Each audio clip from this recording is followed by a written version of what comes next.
Kunodaba lapha lokuyisolezwe elabhalwa nge-24 January 2025 libhalwe uCharles Khuzwayo oluthi abohlelo lwe-TV basolwa ngokunqoga nemali yamaciko.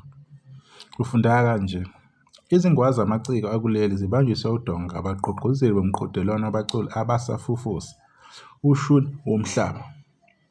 Isolezwe lithole ukuthi izinkakha ezinjengomculi kaMaskandi, Busela Buthelezi-Xoba, Moses, Black Moses Ngwenya weSoul Brothers, uHilda Klobatla wamahhotela Queens, Sho Madjozi, Phuze Ekhemisi, Sisi noBig Zulu nabawina kulo mqhudelwano abakathola indibilishi ngokubamba iqhaza emncintiswaneni owakhonjiswa kwi-SABC 1.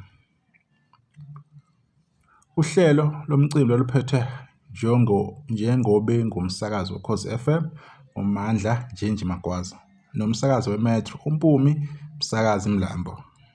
Abaculi abasacathula baqala ukudlana imilala kusukela ngoJulayi 7 kwaze kwashaya October 20 nyakenye. Sekungumlando ukuthi owadla umhlanganiso kwaba umculi waseGqeberha Eastern Cape uJolisa Bhaca Soul owathenjiswa isamba sika 500,000 isivumelwano sokuqopha kwiGolo Music nokucijwa ngongoti emculweni. Isibili sathathwa uLindo J Music owathenjiswa u300,000 kwathi uGudazi wathenjiswa u200,000. Umthombo uthe nalabo abaculi bagiya babuya ngeneno ngoba nabo bayithola imikomelo yabo. Ebese kuthi uBlack Moses uvumile kwisolezwe ukuthi akakawutholi umuholo wakhe ekubeni asebenza izimpelasonto ezimbili.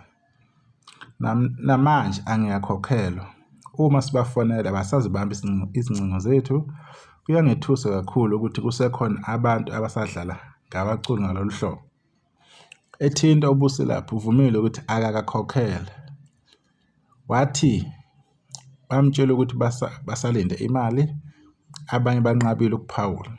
Ebuzwa-ke umqondisi womqhudelwano uThabo Mphele ukuthi basawakoleta yini amaciko abalwe ngenhla, uthe yebo, besingakabakhokheli bonke imiholo egcwele. Uthe kuwuhub kaBhejane ukuthi sebebalekela izingcingo zabo. Akunamuntu engizibe izingcingo zakhe futhi ngixhuma nawo wonke umuntu. Kunezizathu ezahlukene ezenza inkokhelo ilibaziseke. Kunemali eziphuze ukuyithola futhi zasuke zasebenza seqhisa emalini eyayibekelwe uhlelo lwedlule. Senze izinhlelo zokuthi siqedele izikweletu ngaphambi kokuphela kukaFebhuwari, kuphetha uMphele. Indaba-ke le ebibhalwe kwisolezwe efundela uhlobo lolo. Siyathemba-ke abantu ukuthi bazogcina bekhokhelekile ababesebenzile, ikakhulukazi abantu bakaMaskandi ngoba izinto ezithinta uMaskandi ziyasithinta kakhulu nathi, nabanye-ke amaciko amanye ama-genre ziyasithinta. Engathi ngalungisela leyo ndaba leyo because siyawadinga la maciko agcine ewinile ukuthi aqophe umsebenzi omuhle siwabone ukuthi asiphatheleni. Selahle, siyabonga.